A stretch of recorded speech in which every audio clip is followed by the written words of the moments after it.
주님께서 여러분과 함께 성령 마르코가 전한 거룩한 복음입니다.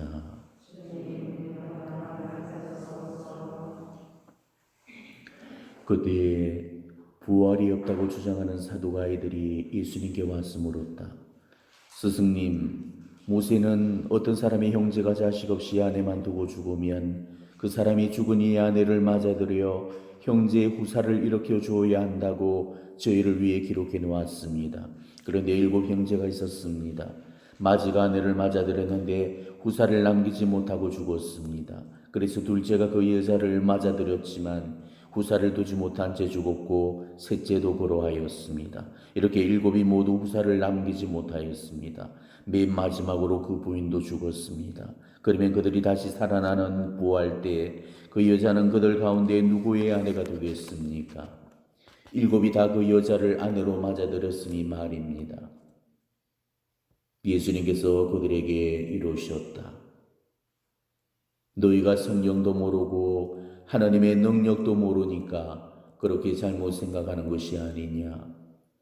사람들이 죽은 이들 가운데서 다시 살아날 때에는 장가드는 일도 시집가는 일도 없이 하늘에 있는 천사들과 같아진다. 그리고 죽은 이들이 되살아난다는 사실에 관해서는 모세의 책에 있는 떨기나무 대목에서 하나님께서 모세에게 어떻게 말씀하시는지 읽어보지 않았느냐.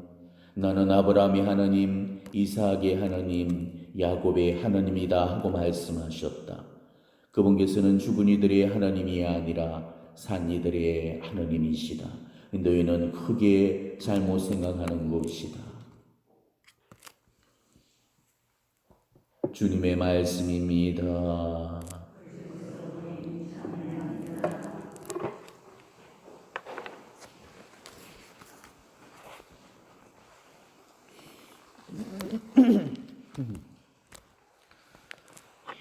오늘 복음 말씀은 7 형제의 이야기가 됩니다. 오늘 사두가이파 사람들이 예수님을 찾아왔죠. 부활과 예세를 전혀 믿지 않던 사람들이 부활의 문제를 들고서 예수님을 찾아왔습니다. 7 형제와 차례로 살았던 그 여자가 마지막 날에 누구의 아내가 되겠냐라는 그런 질문이었죠. 이 사두가이파 사람들은 바리사이파들과는 반대 성향을 지니고 있는 그런 분파였습니다. 바리사이파가 내세에 관한 믿음을 가지고 있던 반면에 사두가이는 사후세계라든지 천사, 영혼의 존재, 부활 따위를 전혀 믿으려 하지 않았죠. 내세의 삶까지 모조리 부정을 하게 됩니다. 그러니 이 사두가이는 사실 예수님과는 만날 일이 없던 사람들이었죠. 세속적이고 정치적인 야망만을 쫓아서 살았고 현세적인 삶을 추구하고 살았기 때문에 예수님과는 관심 영역 자체가 달랐습니다.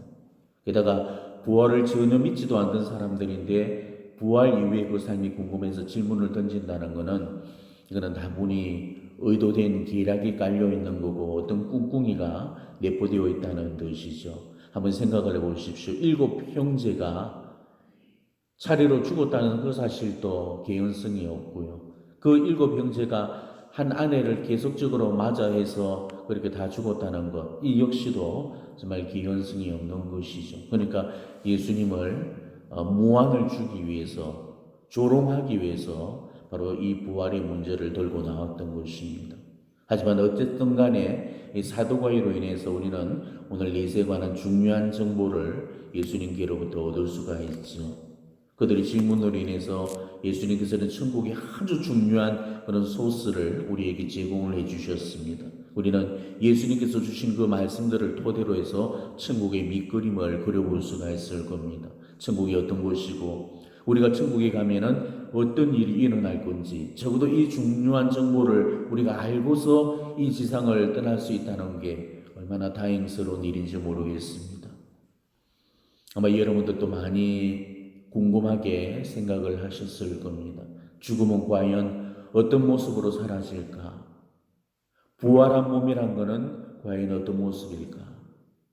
천국에서도 지금 배우자와 살아야 되는가? 아니면 다른 배우자를 새로 만나서 사라지는 건가?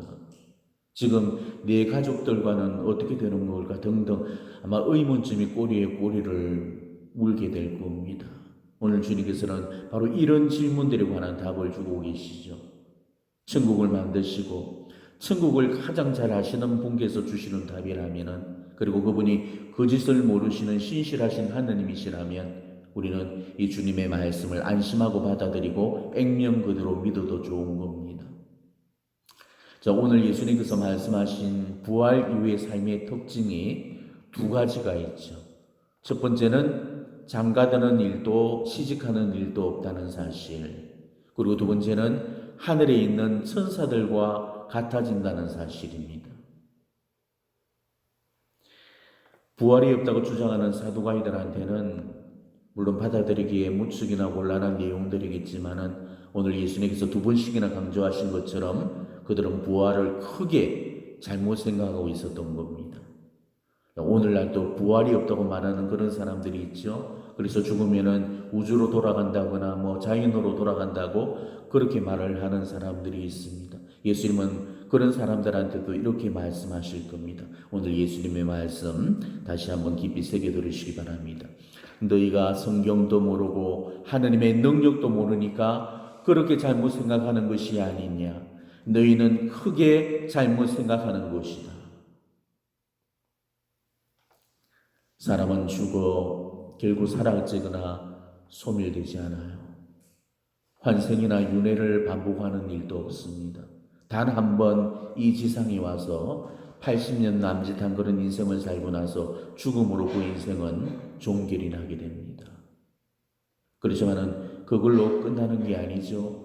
비록 육신은 땅에서 끄나 불에 태워지지만은 영혼은 육신을 벗어나서 하느님 대전으로 불려가게 되고 하느님의 심판대 앞에 세워지게 돼요. 그리고 자기가 살아왔던 그 지상의 삶의 행실에 따라서 온갖 보상을 받게 되게 됐죠. 천국 내지는 연호, 그리고 지옥으로 보내지게 됩니다. 세례를 통해서 삼위일체 하느님을 믿고 또 예수 그리스도를 통한 구원 업적을 받아들이고 있는 우리 가톨릭 신자들은 정말 구원에서 배제될 만큼의 심각한 죄를 지어놓고 참이 없이 이 지상을 떠날 경우가 아니라면 대부분은 연옥의 전학을 거쳐서 천국에 오르게 됩니다. 물론 직천당의 은총을 누리는 그런 사람들도 있겠지만은 그거는 아주 희귀할 만큼 드문 경우죠. 아무튼 직천당의 은총을 누리던 연옥의 정화를 거치는 간에 하느님과의 친교를 거부하지 않는 이상은 우리는 다 궁극적으로는 천국에 가서 살게 되어 있습니다. 그런데 천국에 든 영혼들은 지상의 우리들과는 확연히 다른 점이 있죠. 천국에 있는 영혼들, 즉 천국의 모든 성인 성녀들은 현재 영혼만 있고 육체가 없는 상태죠. 육체는 이미 땅에 묻히거나 불에 태워져서 소멸해버린 그런 상태입니다. 하지만 훗날에 이 세상이 완성될 세상 종말의 때에 바로 최후의 심판을 통해서 부활한 몸을 돌려받게 됩니다. 그래서 불사의 몸과 불멸의 영혼이 합쳐져서 불사불멸의 전인체가 되어지는 거죠. 이렇게 해서 우리가 받게 될 몸을 우리 전통교리에서는 사기지연을 입는다 이렇게 가르쳐 왔습니다. 요즘에는 잘 가르쳐지지 않는 그런 교리지만 이건 아주 중요한 그런 교리의 한 가지입니다. 사기지연, 네 가지의 기이한 은혜라는 뜻이. 천주교 요리문답에는 이렇게 가르쳐 왔습니다. 죽은 모든 사람이 다시 살아나느니요. 죽은 모든 사람이 천지 마칠 때에 다시 살아나느니 천주의 전능으로 본 영혼과 육신이 결합하여 공심판을 받느니라. 부활한 육신들의 모양은 어떠할 것이뇨? 모든 사람이 부활함에 다시 죽지 않으면 일반이나 간선자의 육신은 간택되고 선택된 자의 육신, 천국에 드는 육신은 그리스도의 육신과 같이 사기지연을 입어 아름다울 것이요 악인들의 육신은 추하고 흉할 것이니라. 또 영화로이 부활한 육신의 사기지연은 무엇이뇨? 사기지연은 상치 못함과 빛남과 빠름과 사마침이니라. 좀 어려운 용어죠. 여기서 상치 못한다는 것은 더 이상의 손상이 없고 고통이 없다는 그런 뜻입니다. 빛남이라는 것은 육신이 광위를 뿜으면서 빛을 발산한다는 거고요. 빠름이라는 것은 옮겨가는 것, 그리고 공간 이동을 빠르게 한다는 것. 사마침이라는 것은 물체를 손상치 않고 통과를 한다는 거죠. 한번 생각해 보십시오. 그 몸이 하얗고 눈부시게 빛나면서 그 어떤 손상도 입지를 않고 빛보다 빠르게 그 공간을 이동하고 벽치마다 다 통과를 한다면 이 얼마나 완벽한 몸이 되겠습니까? 바로 부활하신 예수님께서도 성부 하나님께로부터 그런 몸을 받으셨죠. 그 몸은 이전의 몸과는 완전히 다른 그런 몸이셨습니다. 먼저 예수님의 부활한 몸에서는 눈부시게 빛이 흘러나왔죠. 다마스쿠스로 그리스도인들을 잡으러 내려가던 바오로가 빛 속에 감싸인 예수님의 모습을 비웠을 때 그 예수님의 모습은 바오로를 눈물게 할 정도로 그렇게 눈부시게 빛이 났습니다. 타보산에 오르셔서 변무하실 때 그 모습이 바로 부활의 모습을 미리서 보여주신 거잖아요. 복음은 그 사실을 이렇게 표현해 줍니다. 이 세상 어떤 맞은장에도 그토록 하얗게 할 수 없을 만큼 새하얗게 빛났다. 바로 이것이 부활의 몸의 한 가지의 특징이라는 겁니다. 그리고 둘째, 예수님의 부활한 그 몸은 시간과 공간, 사물의 제약을 받지 않습니다. 다락방 문 빗장이 분명히 잠겨 있었는데도 예수님께서 벽체를 통과해서 들어오셨는데도 전혀 몸이 다치시거나 손상을 입지 않으셨죠. 그렇다고 유령도 아니었습니다. 의심하고 있는 제자들 앞에서 당신 부활을 확정해 주시기 위해서 구운 생선 토막을 달라고 해서 먹어 보이기까지 하셨죠.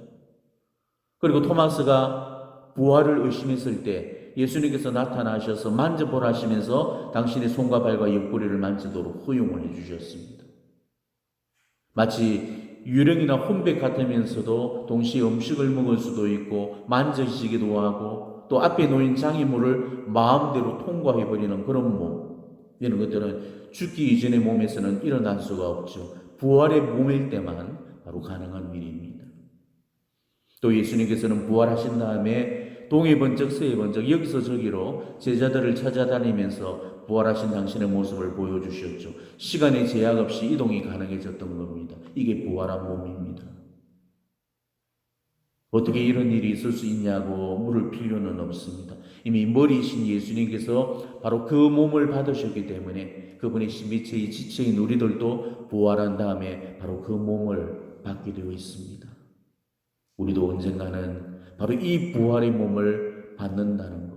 이게 지금 현세를 살아가고 있는 우리들의 희망입니다. 이 몸은 지금의 몸과는 차원이 다른 몸이죠. 더 이상 태어나 늙고 병들고 죽는 일도 없고 눈물도 슬픔도 울부짖음도 고통도 아픔도 없는 그런 몸을 선물 받게 된다는 겁니다. 그래서 묵시록에서는 이렇게 밝히고 있죠. 그들의 눈에서 모든 눈물을 닦아주실 것이다. 다시는 죽음이 없고 다시는 슬픔도 울부짖음도 괴로움도 없을 것이다. 이전 것들이 다 사라져버렸기 때문이다. 이 얼마나 아름다운 몸입니까? 지금 할머니들도 이 몸이 욕심이 나죠? 7, 80년 살다 보니까 여기저기 쑤시고 아프고 결리고 하느님이 내 안 데려가시나 원망하고 그 몸뚱아리, 지금 병든 몸뚱아리, 노화된 몸뚱아리 보면서 한숨 푹푹 나오실 건데 우리가 죽어서 부활한 몸은 그런 몸이 아닌 전혀 새로운 차원의 그런 몸을 선물 받게 된다는 겁니다. 지금 천국의 성인 성녀들도 바로 이 부활의 몸을 선물 받기 위해서 학수고대하면서 희망 속에 기다리고 있어요. 예수님의 재림이 이루어져서 새 하늘 새 땅이 이룩되는 날에 이 천상의 성인 성녀들도 바로 이 부활의 몸을 받게 됩니다. 물론 지금도 이 천국의 복락을 충만히 누리고는 계시지만 이거는 온전한 복락의 상태가 아닌 겁니다. 물론 그렇다고 그 복락이 불완전하다는 뜻은 아니겠지만은 그 영혼과 몸이 결합될 때 전인체가 되듯이 바로 불사의 영혼과 불멸의 몸이 결합이 될 때 비로소 온전한 존재, 바로 전인체가 되어지는 겁니다. 지금 천상의 성인 성녀들 가운데서 부활의 몸을 받아 놓으신 분이 누구시죠? 딱 한 분이 계시죠? 누구십니까? 예수님? 예수님은 원래 하느님이시니까 성모님이죠.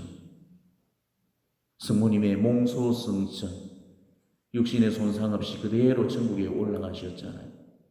성모님만 이 부활의 몸을 받으신 상태고 그 누구도 이 몸을 받은 영혼은 없습니다. 우리가 구약의 에녹이라든지 또 불수레를 타고 하늘로 올라갔던 그런 엘리야가 이 부활한 몸으로 승천했다고는 하지만은 이거는 어디까지나 의인의 삶이 하나님께 받아들여진다는 하나의 상징적인 진술이지 실제적이고 사실적인 그런 진술은 아닌 겁니다.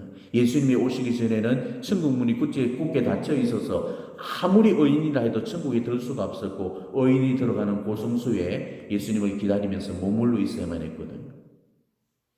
바로 예수님과 성모님도 육신의 죽음을 통과해서 바로 부활의 몸을 받으시고 하늘에 오르셨는데 예수님이 이전에 죽음을 통과하지 않고 이 부활의 몸을 받고 하늘에 오른다는 거, 이거는 말이 되어지지 않는 거죠. 하느님이시오 사람이신 예수님께서는 비록 지상에서는 허물어지는 몸을 지니셨지만은 저 천국에서는 영원히 죽지 않은 그런 몸을 받으셨습니다. 그는 바로 우리를 위해서 모범을 보여주셨던 거죠.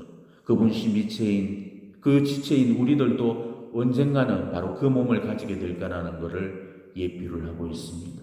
그날에는 우리도 천사와 같아지게 된다는 겁니다. 자, 천사는 순수 영체로서 불사불멸의 존재로 창조가 되었죠. 그 때문에 죽지 않고 소멸되지도 않습니다. 우리도 바로 그와 같아진다는 거죠. 그러니까 이 얼마나 멋진 일이겠습니까? 이게 바로 의인이 천국에서 받게 될 바로 첫 번째 축복이라는 사실이에요. 그리고 또 한 가지 부활의 변화는 이 성에서는 장가들고 시집가는 일들이 예사지만은 저 성에서는 장가들거나 시집가는 일이 전혀 없다는 것입니다. 지상의 사랑과 천상의 사랑은 다른 겁니다. 지상의 사랑은 저열한 에로스적인 사랑인 거고 천상의 사랑은 완전하고 충만한 아가페적인 사랑이죠. 아가페적인 사랑이 있는 곳에는 굳이 에로스적인 사랑이 필요가 없는 겁니다. 모든 게 하느님 사랑 한 가지만으로도 충분하기 때문이죠. 지상에서는 혈연이 제일 소중해서 내 새끼, 내 남편, 내 가정밖에 모르는 그런 이기적인 사랑을 하게 되지만은 천상에서는 더 이상 혈연이란 게 존재하지 않습니다. 만일 천상에서도 어떤 인연이란 게 존재한다면 그거는 오로지 한 가지, 하느님의 뜻으로 이루어지는 인연뿐입니다. 자, 혈연이 피로 맺어지는 인연이라면 이 인연은 하느님의 뜻으로 맺어지는 그런 인연입니다. 이 인연은 더 이상 그 사랑을 자기 속에 가둬놓지 않습니다. 내 새끼 귀한 줄만 알고 남의 새끼 귀한 줄 모르는 그런 이기적인 사랑이 아니고 하느님의 뜻 안에서 그 누구라도 한 형제 자매로 똑같이 대하고 사랑해 주게 되죠. 혈연은 우리가 이렇게 지상의 삶을 사는 동안까지만 유지가 됩니다. 천상에서는 지상에서의 엄마, 아버지, 자식 같은 혈연이 더 이상 존재하지 않습니다. 자, 7 형제와 살았던 그 여인이 죽어서는 그 누구의 아내도 아니라는 사실은 저성은 이 지상의 인연이 지속되는 곳이 아니라는 뜻이잖아요. 저성에서는 혈연이 더 이상 존재하지 않습니다. 엄마, 아버지, 아들, 딸, 이모, 삼촌이 없는 곳이. 만일 저성에서도 혈연이 지속된다면은 아마 엄마의 모종이라는 것은 네 새끼, 남의 새끼를 또 구분해서 사랑하게 될 거고, 그렇게 된다면 천국은 얼마 못 가서 이기적인 사랑으로 파토가 나고 말 겁니다. 이승의 인연, 즉 혈연은 서로가 삶이 완결이 되면은 그걸로 끝이 나게 되어 있어요. 어쩌면 끝난다는 표현보다는 완성된다는 표현이 더 적합할 겁니다. 불완전했던 그 혈연이 하느님의 뜻 안에서 새로운 인연으로 태어나서 그 혈연이 완성이 되어지게 되는 거죠. 자, 원래 하느님께서 가족을 주신 이유가 있죠.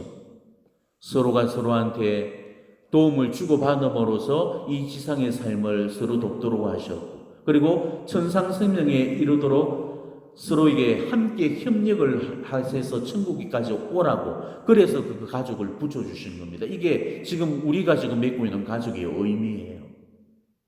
때문에 이 가정 구성원들은 지상의 삶을 도와주듯이 천상의 삶에 이르기까지 서로를 돕고 보살펴줘야 될 그런 책임이 발생하는 겁니다.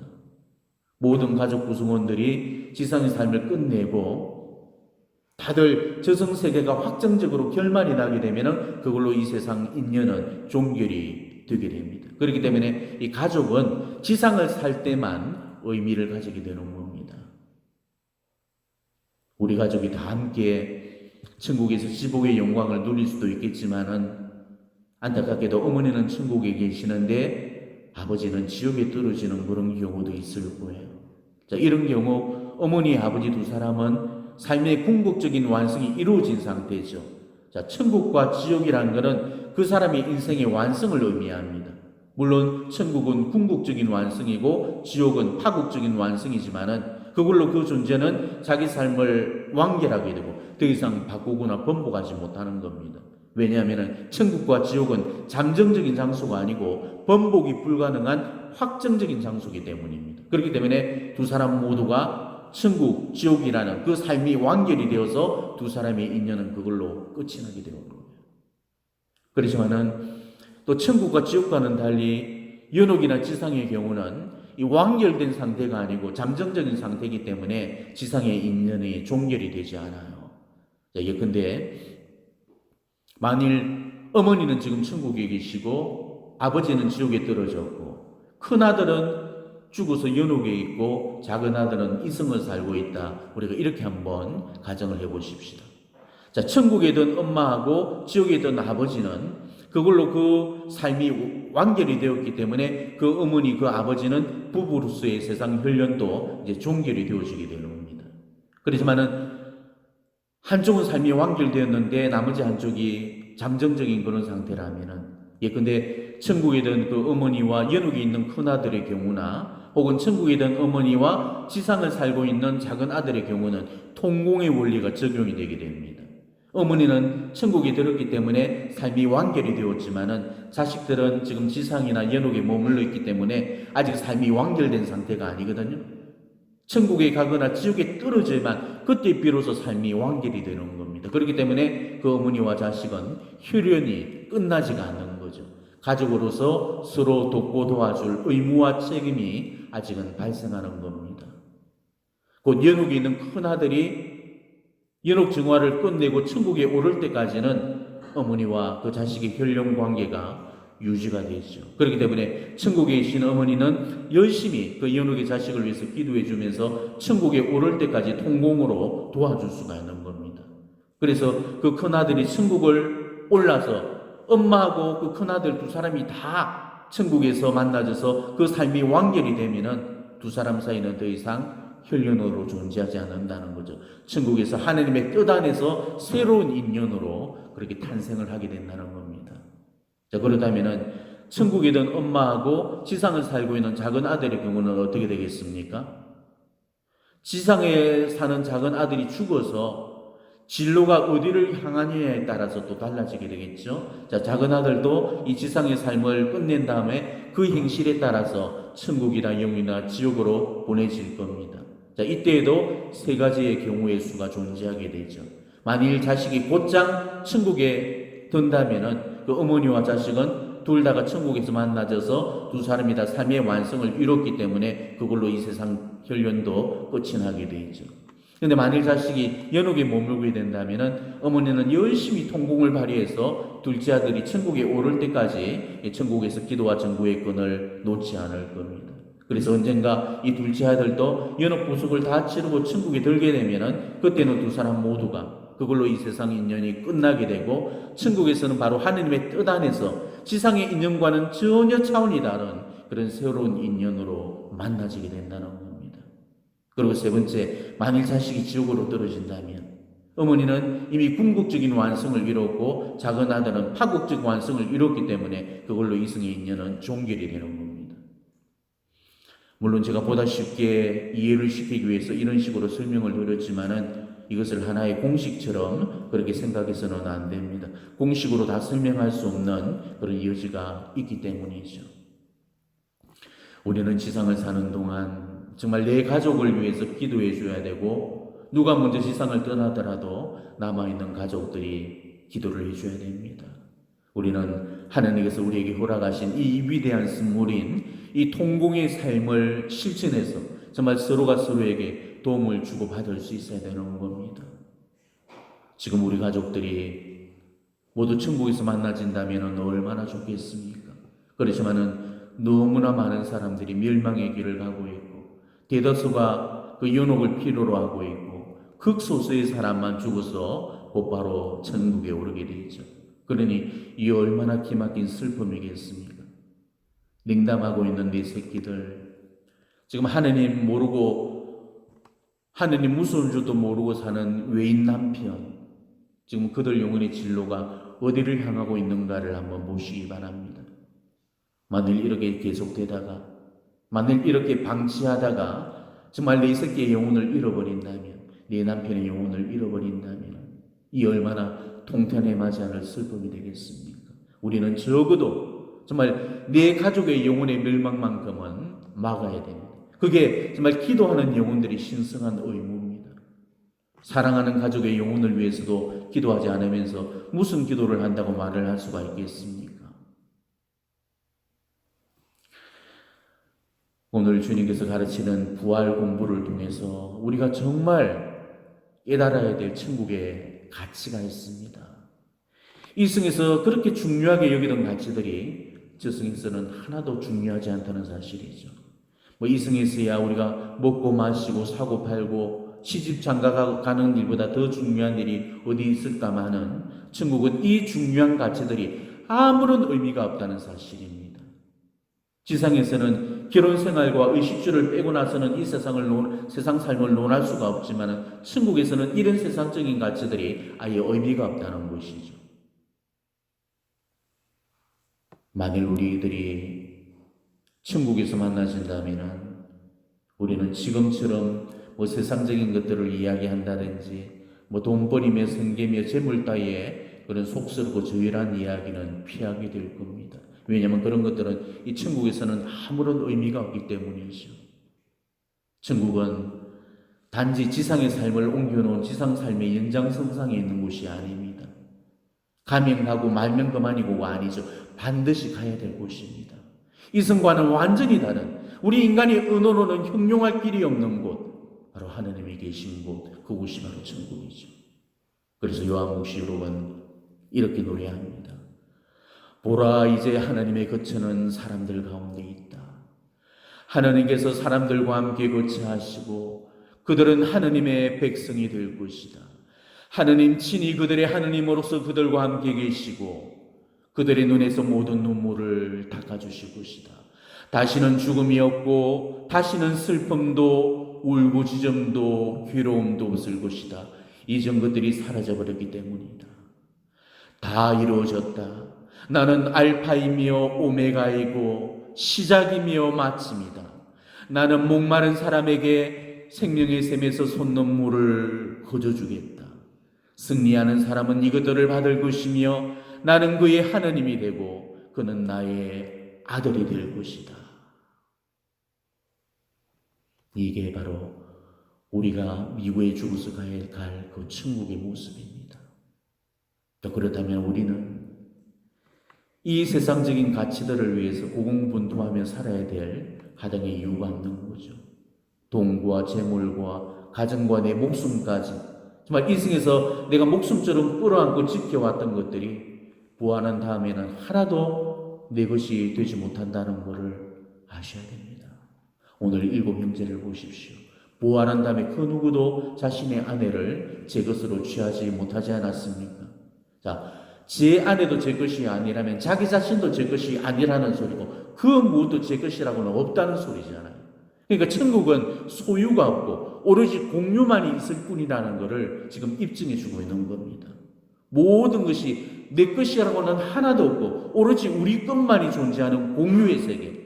그래서 모든 이가 한 분의 하느님을 아버지라고 부르고 성모님을 어머니라고 부르고 예수님을 맏형님 큰오빠라고 부르고 천상의 성인 성녀들이 한 아버지 아래서 형제가 되고 자매가 되어서 거대한 하나의 천상 가족이 되는 곳, 그것이 바로 천국이라는 거예요.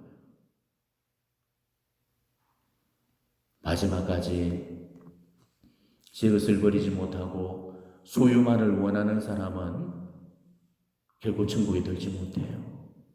내 것을 버릴 때 비로소 천국이 열리기 시작합니다. 주님께서 주시는 가르침을 놓치지 마시기 바랍니다. 그리고 영원한 삶을 준비하기 위해서 이 지상을 떠날 채비를 서두르셔야 됩니다. 지금 내가 소유하고 있는 것들은 어느 것 한 가지도 들고 가지 못하는 것들 뿐입니다. 쟁여놓고 쌓아놓고 모아놓은 것들 이제 하나씩 버려나가시기 바랍니다. 우리는 내 것이라고 하는 것을 죄에다 다 풀고 가야 됩니다. 예수님께서 알려주신 심판의 공식은 의외로 간단하죠. 자, 마태오복음이 들려주고 있는 최후의 심판 이야기 한번 너무 잘 알고 계실 겁니다.